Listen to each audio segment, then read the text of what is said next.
All right, here we go. Here we go. Brent, my name is Brent. Your name is Brent. We were joking before we got started here, but welcome to the show, Brent. How does it feel to be Brent today?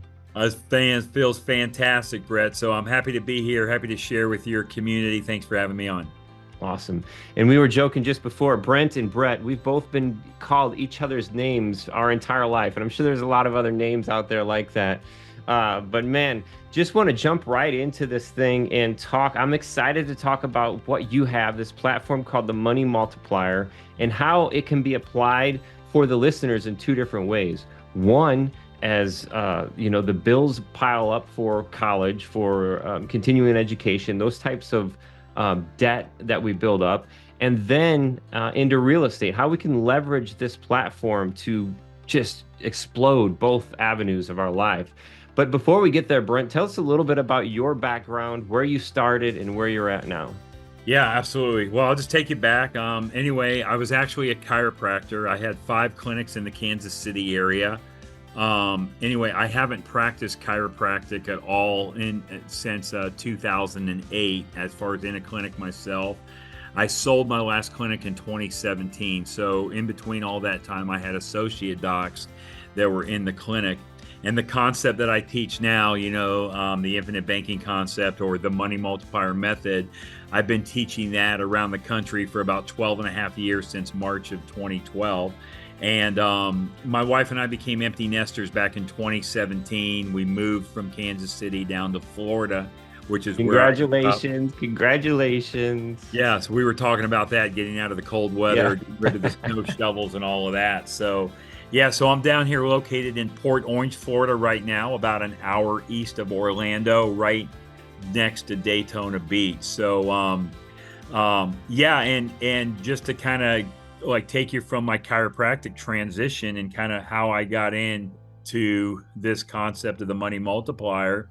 I was at a chiropractic conference back in 2006, and I heard somebody on stage talk about this infinite banking concept, how to become your own banker. The only difference between me and them is they heard this information 2 years earlier. They acted upon it. So they were going, yeah, applying that knowledge, right? I just had the knowledge, but if you don't apply the knowledge, you get nothing, right?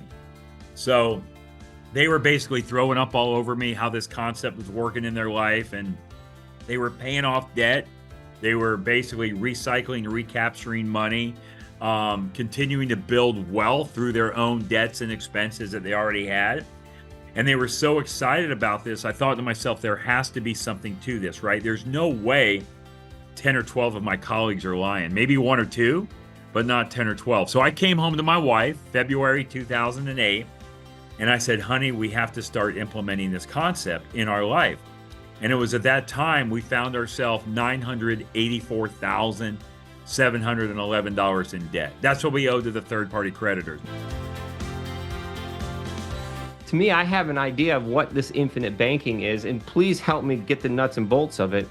Is it the difference between simple interest and compounding interest? Is that how this thing is laid together?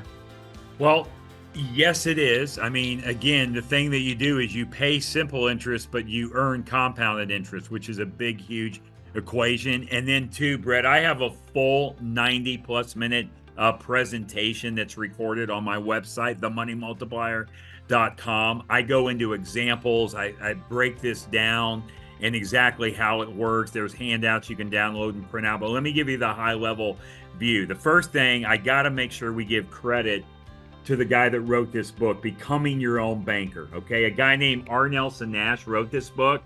He was my mentor. He passed away 5.5 years ago in March of 2019 at age 87. Oh, wow. This book completely changed my financial life. This is a book that everybody should add to their wealth building library. And I know we were talking about audiobooks, and yes, you can get it on audio as well. For those of you that have ADD like me and don't like to read, but you like to listen to the audio. But this book completely changed my life. And it was in that book that I really, as far as took his teachings and his mentorship, and I have applied this concept. And now we just break it down into very simple, easy to use things. Okay. Now, to get to the nuts and bolts. What is this whole thing, the infinite banking concept, the money multiplier, becoming your own banker? It is a process designed to build, keep, and create wealth through your own debts and expenses that you already have. For example, all of us have money, and the thing that we do with money is exchange it. And really, that's the definition of money. If you break it right down, and I ask you, I say, what is the definition of money? The definition of money is one thing only. It is a means of exchange, right? We exchange money for food, food for money, car for money, money for car, house for money, money for house.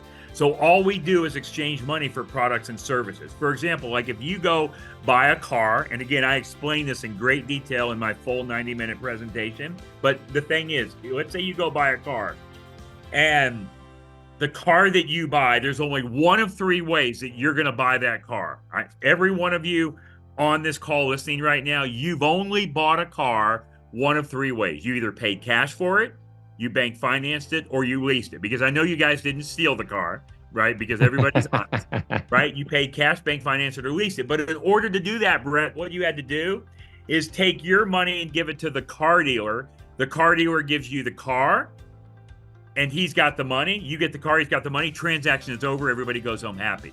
But how about if there's a way that you could add one step in your financial life and do exactly the same thing?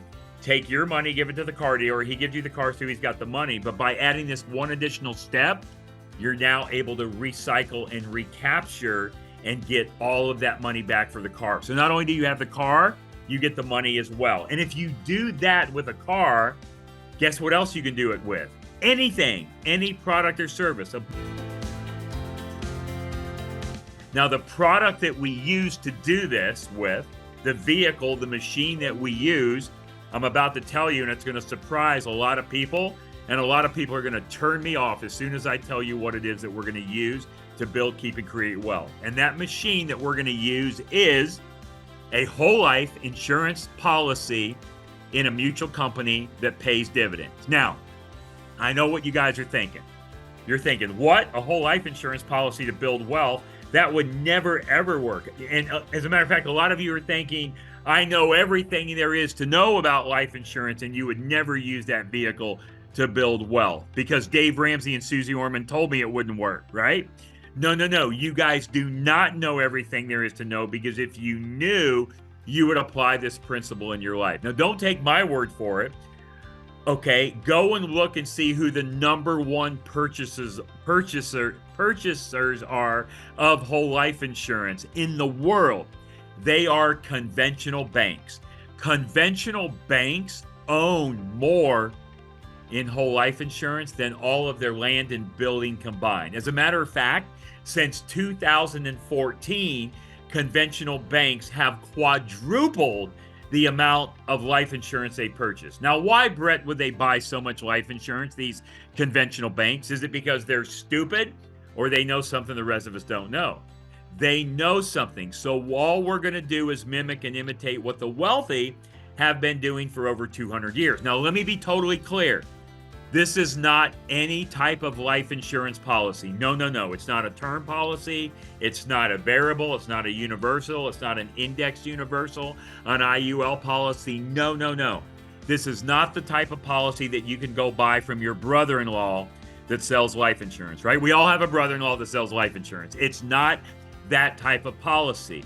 It is a specifically designed, specially engineered whole life policy in a mutual company that pays dividends, that is designed for high immediate cash value. One more time, high immediate cash value. So in other words, Brett, when you put money into the life policy, and remember, you decide the amount you want to put into it. There's no right or wrong amount to put into it. I have over 14,000 clients in every state of the country. I've never told one client how much money to put in their policy. You decide how much you want to put into it and how often you want to put into it. And then when you put that money in, so remember the words I said, high immediate cash value, which means you have a high cash value to use immediately. And my definition of immediately is within 30 days.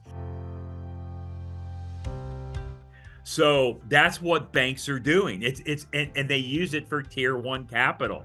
But again, it's just not banks. It's other organizations. I mean, I have clients that have big businesses, you know, 100, like 100 employees, 200 employees. And yes, they have these policies on themselves, but you got to remember, you get to a certain point in your own body where you get maxed out, where you can't have any more life insurance on your body. Because the thing, you cannot insure a body the same way you can't overinsure a house or a car. So there are limits that you are allowed to have. So then what we do, or on top of that, Brett, we even have people that are not insurable, right? So maybe they have cancer, maybe they, you know, are diagnosed with something, maybe they had 7 feet of their intestines removed and they can't qualify for a life insurance policy. They can still own and control the policy and practice everything in this concept. They're just not the insured. So they would own the policy maybe on a spouse, a child, a grandchild, somebody they have a vested interest in, such as a business partner or a business associate.